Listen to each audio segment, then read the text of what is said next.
What's up, everybody? I hope you're enjoying your new year so far. I'm getting a lot of people telling me that they're starting barber school. Congratulations, they're starting this year in a couple months. They probably started today. Congratulations. And they asked me for tips. So instead of writing individually to all the people who asked me that, I decided to go ahead and do a video and give you guys some tips and some things that I wish somebody would have told me before I started barber school. And even if you're not starting barber school, you're just practicing cutting hair until you start barber school, whatever the case is, you can use these tips as well. Here we go. First things first. The most important thing, I think, is don't go crazy buying stuff. When you decide that you want to become a barber, don't go crazy. Just simply buy what you can afford to buy to get you started. You don't have to have Ennis Masters. You don't have to have, the sharpest iCut Pro clippers. Wait till you get some money from cutting hair and then invest that into yourself. Your first investment, because now you've decided to do something and it's not buying things, they're investments. So your first investment should be what you can afford. If your budget is $100 for clippers and trimmers, go online, do some research, grab clippers, but understand what works for someone else may not work for you. I know you see 360 Jeezy with these fast feeds and they're his favorite clipper, but they're just that, his favorite clipper. It may not work for you, you may not like them, but ultimately you want to start out with what you can afford. That brings me to my next point, but the same tip. Don't zero gap yet. Calm down. I know. You want your trimmers to hit. You want the crispiest lines. I know. I get it. I've been there. But do not zero gap your clippers unless you know what you're doing. You don't know if you're heavy-handed, light-handed. You have no idea. So don't touch them yet. When you get to school, you're going to be surrounded by people who already know clippers inside and out. There's going to be that person in your class who knows clippers. They've been doing this a long time. They zero gap clippers, they adjust blades, they do all that stuff. Go to that person and ask them, what do I need to do to my clippers? But learn your clippers first. My second tip for you, don't compare yourself to other barbers. Don't compare yourself to the barbers on Instagram, the barbers on YouTube, the person right next to you in school. Don't compare yourself. Stop right now. You just started and it takes time. The person next to you, the person on Instagram, the person on Facebook, that your favorite barber, they've been cutting hair for God knows how long. I know you strive to get your haircuts like that. It's going to happen. Be patient, trust the process. Just don't compare yourself because you'll stress yourself out. Believe me.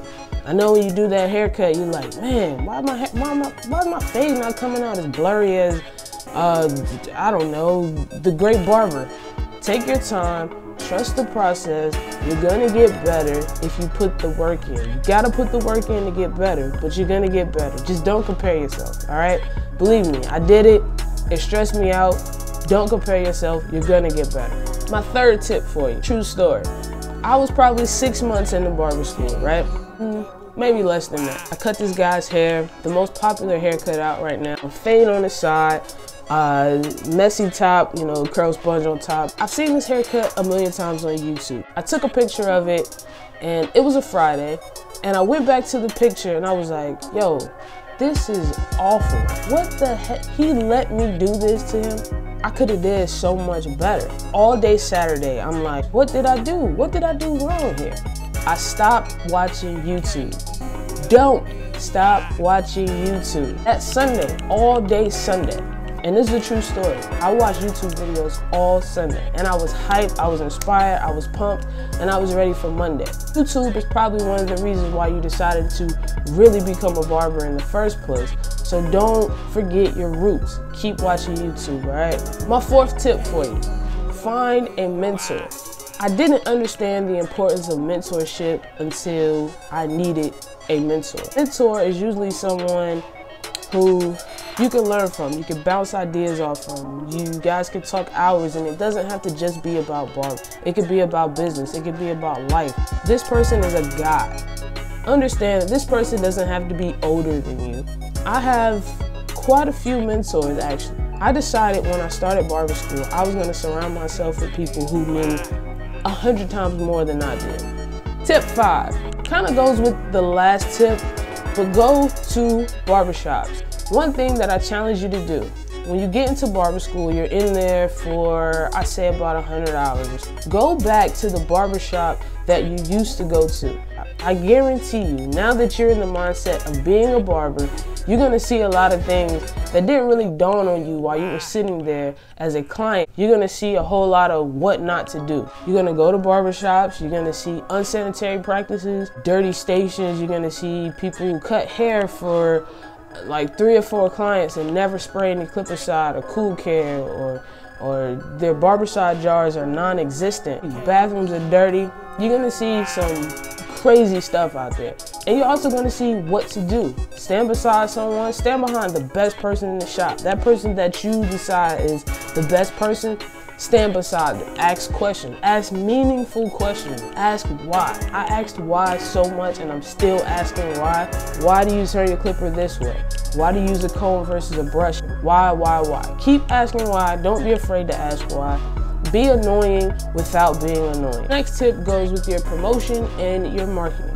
So you decided that you want to be a professional barber. Great, so now you have to act like a professional. And one of the things that I really think that you should do is take clean pictures. This is important to building your clientele. Your iPhone will do just fine. Your Samsung, whatever you have, will do just fine. But understand, your camera phones, they don't do so well in low light.